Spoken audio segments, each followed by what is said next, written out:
राधे राधे दोस्तों। श्री जी education point में एक बार आपका फिर स्वागत है। जैसे कि आपको पता है कि सोर्सेज के ऊपर हम प्रीवियस ईयर के क्वेश्चन पेपर जो है हिस्ट्री मेंस के वो कर रहे थे।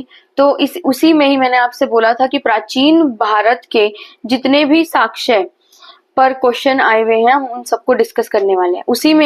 उसी सीरीज में ये थर्ड क्वेश्चन है हमारा, जो कि आपके स्क्रीन के सामने है।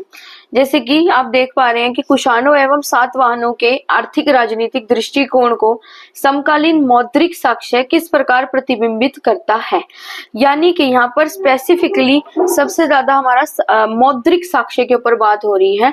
यानी कि उस समय जो भी हमें सिक्के वगैरह धात्विक मुद्राएं वगैरह जो मिली हैं उससे हमें पर्टिकुलर कुषाण और सातवाहनों की राजनीतिक, आर्थिक और समकालीन और सामाजिक भाषा के बारे में सामाजिकता के बारे में भी पता चलता है।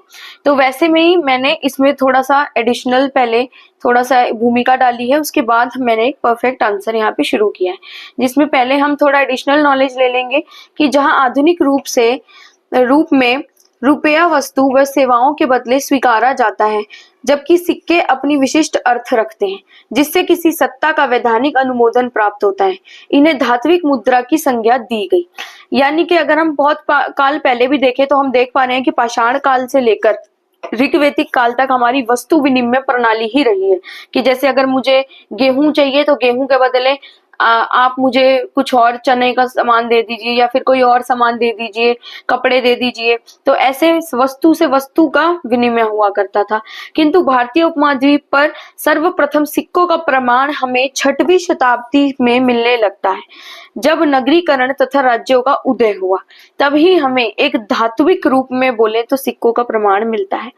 अष्टाध्यायी व समकालीन कुछ बौद्ध ग्रंथ ऐसे हैं जिनमें काहापन, काशार्पण, निख, निष्क, शतमान, पाद्य, सुवर्ण जैसे शब्दों का प्रयोग हमें मिला है। वहीं भारत के प्राचीनतम सिक्के आहत सिक्के थे, इसका भी हमें ये भी हमें पता चलता है। उसके बाद अगर हम भूमिका को लेकर एकदम शुरू करें तो ये तो था हमारा पहले का बैकग्राउंड, जो मैंने आपको बहुत प्राचीन काल पाषाण काल से बताया कि उस समय से लेकर आज तक की कुछ लाइन्स में आपको पूरा बताया कि क्या वो प्रतिबिंब करता है।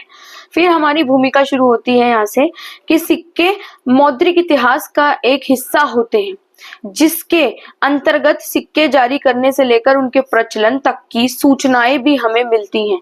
जैसे कि अभी हम आगे पढ़ेंगे कि सिक्के जो पर्टिकुलर राजा द्वारा करे जा रहे हैं, तो कई बार राजा के नाम खुदे हुए मिले हैं सिक्के पर, कई बार उसने खुद का जो है अपने मुख का चित्रण उस पर करवाया है।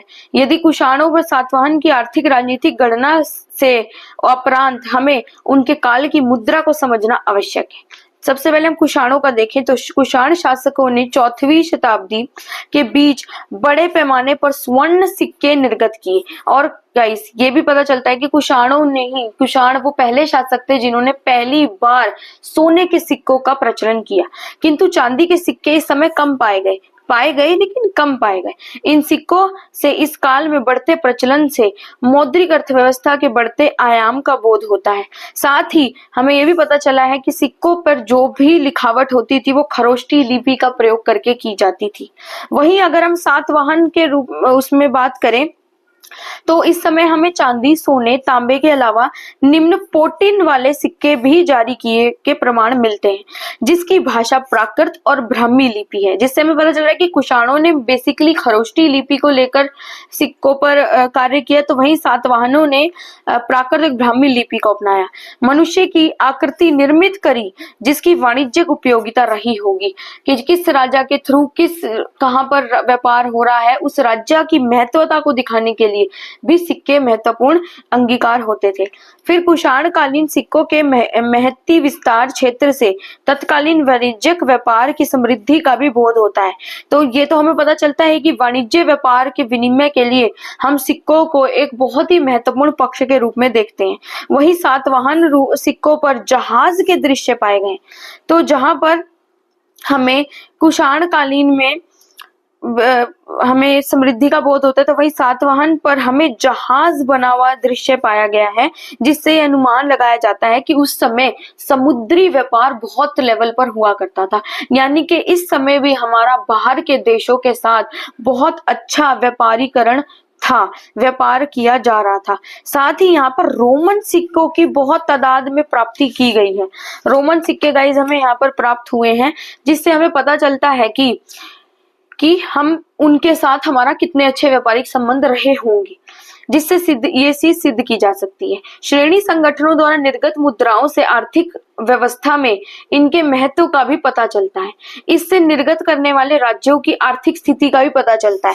जितने अच्छे सुदृढ़ सिक्के, सोने के सिक्के, अब जैसे सोने के सिक्के हैं तो वो हमें क्या दर्शा रहे हैं? सोने के सिक्के हमें ये दर्शा रहे हैं कि कितना राजा की सुदृढ़ता को इंगित करते हैं, कि राजा कितना ही सुदृढ़ हुआ करता होगा उस समय, उसकी शक्ति कितनी ज्यादा हुआ करती होगी कि इतने अच्छे सिक्के उसने ढाले।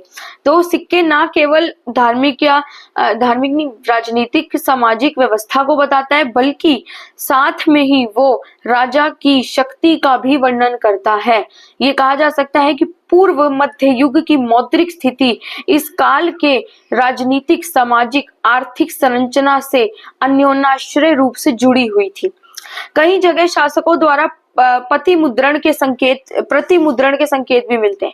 उदाहरण के अनुसार नहपाण का रजत सिक्का, जिसे गौतमी पुत्र सातकर्णी द्वारा पुनः मुद्रित किया गया। यानी कि कई बार हमें ऐसे भी अवशेष मिले हैं कि जिसमें मुद्रण किए हुए सिक्के पर किसी दूसरे राजा, जैसे अब हम समझ सकते हैं कि मान लो किसी राज्य पर कोई एक शासक था, उसने अपने सिक्के ढाले, तो वहीं जब दूसरा शासक वहां पर आया तो उसने उसी सेम सिक्कों पर अपने संकेतों को अंकित करवा दिया, जो कि हमें यहाँ पर देखने को मिलता है। ये राजनीतिक संघर्ष की स्थिति का घोतक है। ये क्या दिखाता है कि जो पहले राजा हुआ करते होंगे, उनकी शक्ति को हटाते हुए, उनको डिफीट करते हुए किस प्रकार एक दूसरे नए शासक ने उसके ऊपर अधिकार किया होगा। तो कहीं ना कहीं हमारे ये बताता है कि किस तरीके से पहले के शासक ने दूसरे शासक को उपदस्त कर दिया। कुछ सिक्कों पर प्रकाशन की तिथि नहीं है, तब भी उसकी तिथि का अनुमान लगाया जा सकता है। एग्जाम्पल है कि मथुरा के निकट सोंख स्थल, जहां उत्खनित स्तरों की जगह से प्राप्त सिक्कों के आधार पर 8 स्तरों में उसे बांटा गया है। सातवाहन ने डेक्कन के पूर्व में लेड शीशे के सिक्के भी जारी किए हैं। ना केवल हमें दिख रहे हैं कि दूसरे तांबे उसके सिक्के जारी हो रहे हैं, बल्कि लेड और शीशे से भी सिक्के जारी किए गए। सिक्के राजकीय संवादों के वाहक हैं। वहीं कुछ सिक्कों पर विविध देवताओं का भी चित्रण किया गया है, जिससे संबंध शासक की धार्मिक प्राथमिकताओं तथा उनके द्वारा अपनाई गई राजनीतिक धार्मिक नीति से जुड़े तथ्यों का भी पता चलता है कि वो राजा पर्टिकुलर किस डिविनिटी के साथ जुड़ा हुआ व्यक्तित्व है, वो किस धर्म को फॉलो करता है। हमें इससे उस तत्काल राजा के बारे में भी जानकारी प्राप्त होती है। फिर वहीं कुषाण सिक्के में भारत, ईरान, रोमन धार्मिक परंपरा से जुड़े देवताओं का अंकन, उनकी उदार नीति का अनुमान लगाया जाता है। इससे शासकों ने अपनी राजनीतिक सत्ता को वैधानिकता प्रदान करने के उद्देश्य से ऐसी नीति का अवलंबन किया। क्यों इन्होंने अपने शासकों ने सिक्के न केवल बनाए गाड़े, बल्कि उनके ऊपर अपनी मुख का चित्रण या फिर अपने नामों का चित्रण या फिर अपने धार्मिक डिविनिटी का चित्रण किया जा रहा है, क्योंकि वो कहीं ना कहीं दिखा रहे हैं संबंध। फिर हमने देखा कि भारत, ईरान, रोमन के देवी देवताओं का भी चित्रण किया जा रहा है, जो हम ये दिखा रहा है कि शासक कितने उदार हुआ करते थे। ना केवल वो अपने धर्म को सपोर्ट करते थे, ना केवल अपने धर्म को बढ़ावा देते थे, इज्जत करते थे, बल्कि समस्त दूसरे लोगों के साथ या बाहरी लोगों के साथ, बाहरी विदेशियों के साथ भी संबंध स्थापित करने के लिए धार्मिक रूप से सिक्कों की बहुत महत्वपूर्ण भूमिका रही है। सम एक्स्ट्रा पॉइंट्स भी हैं। इंडो ग्रीक कॉइन्स 2nd और 3rd सेंचुरी में महत्वपूर्ण मोड़ आया। वह इंडो ग्रीक शासकों द्वारा निर्गत सिक्कों का प्रचलन शुरू हुआ। ये सिक्के गोलाकार होते थे। 2 राजाओं की संयुक्त अभिव्यक्ति का अंकन इस पर किया गया। फिर वहीं हमें, अगर हम थोड़ा और इससे पीछे जाएं, तो हमें गुप्त कॉइन्स के बारे में पता चलता है कि संस्कृत अभिलेख वाले उत्कृष्ट स्वर्ण मुद्राएं निर्गत की गई। साथ ही दिनार के नाम से प्रसिद्ध मुद्राएं इस समय गुप्ता काल में हमें देखने को मिलती है। सैन्य वेशभूषा में गुप्ता शासकों को दर्शाया गया है, यानी कि ऐसे उनके ऊपर उसको दर्शाया गया है सेना के रूप में, गुप्ता शासकों को दर्शाया गया है।